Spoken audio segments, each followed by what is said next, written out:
Assalamualaikum warahmatullahi wabarakatuh. Perkenalkan, nama saya Serlia, 1908202023. Saya dari kelas A, jurusan Hukum Ekonomi Syariah, semester 2, IAIN Syekh Nurjati, Cirebon. Video ini sebagai tugas akhir mata kuliah Manajemen Sumber Daya Insani dengan dosen pengampu Bapak Muhammad Gus Atik, SE MBA. Dalam video kali ini saya akan membahas sedikit mengenai rekrutmen dan seleksi. Yang pertama itu mengenai rekrutmen. Apa sih itu rekrutmen? Jadi rekrutmen merupakan proses untuk mencari dan menarik pelamar yang berkemampuan untuk diseleksi menjadi karyawan sesuai dengan posisi yang dibutuhkan. Langkah-langkah yang umum dilakukan dalam pelaksanaan rekrutmen itu ada 8. Yang pertama, mengidentifikasi jabatan. Yang kedua, mencari informasi jabatan melalui analisis jabatan. Yang ketiga, menentukan calon yang tepat. Yang keempat, memilih metode-metode rekrutmen yang paling tepat. Yang kelima, memanggil calon yang dianggap memenuhi persyaratan jabatan. Yang keenam, menyaring atau menyeleksi kandidat. Yang ketujuh, membuat penawaran kerja. Dan yang terakhir, yang kedelapan itu mulai bekerja. Proses rekrutmen itu dimulai pada waktu diambil langkah mencari pelamar dan berakhir ketika para pelamar mengajukan lamarannya. Sumber perekrutan calon karyawan itu ada 2. Yang pertama itu sumber internal. Sumber internal yaitu karyawan yang akan mengisi lowongan kerja diambil dari dalam perusahaan dengan cara pemindahan karyawan yang memenuhi spesifikasi pekerjaan jabatan tersebut. Dan yang kedua itu, sumber yang kedua itu yaitu sumber eksternal, dilakukan dengan 3 cara. Yang pertama, advertising melalui surat kabar, internet, radio, majalah. Yang kedua itu melakukan rekrutmen di kampus-kampus.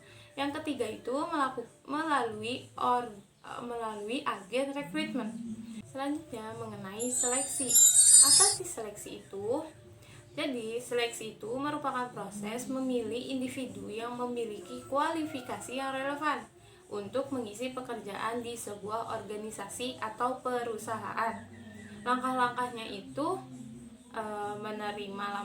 menerima lamaran kerja, wawancara pendahuluan, tes psikologi, pemeriksaan referensi, wawancara seleksi, persetujuan atasan langsung, pemeriksaan kesehatan, dan yang terakhir itu induksi atau orientasi.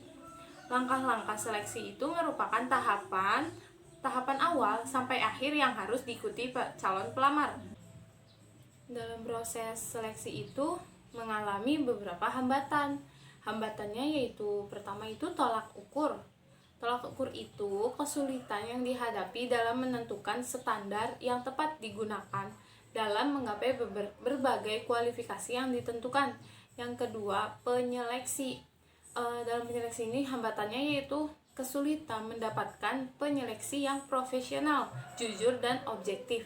Yang ketiga itu persepsi tentang seleksi. Yang keempat, hasil seleksi versus pembiayaan. Dan yang terakhir itu kejujuran para pelamar. Peran rekrutmen dan seleksi. Peran rekrutmen dan seleksi itu ada 4. Yang pertama itu mengetahui pengaruh rekrutmen terhadap kinerja karyawan. Yang kedua, mengetahui pengaruh seleksi terhadap kinerja karyawan. Yang ketiga, mengetahui pengaruh rekrutmen dan seleksi secara bersama-sama terhadap kinerja karyawan. Dan yang keempat itu mengetahui manakah di antara rekrutmen dan seleksi yang sangat dominan dalam pengaruh kinerja karyawan. Yang terakhir itu mengenai proses wawancara tenaga kerja. Sumber tenaga kerja itu diperoleh dari sumber internal dan eksternal perusahaan. Rekrutmen itu dilakukan sesuai dengan kebutuhan, tidak dilakukan secara rutinitas. Pihak yang melakukan rekrutmen adalah pemilik usaha dan penggabungan antara 2 instansi sosial.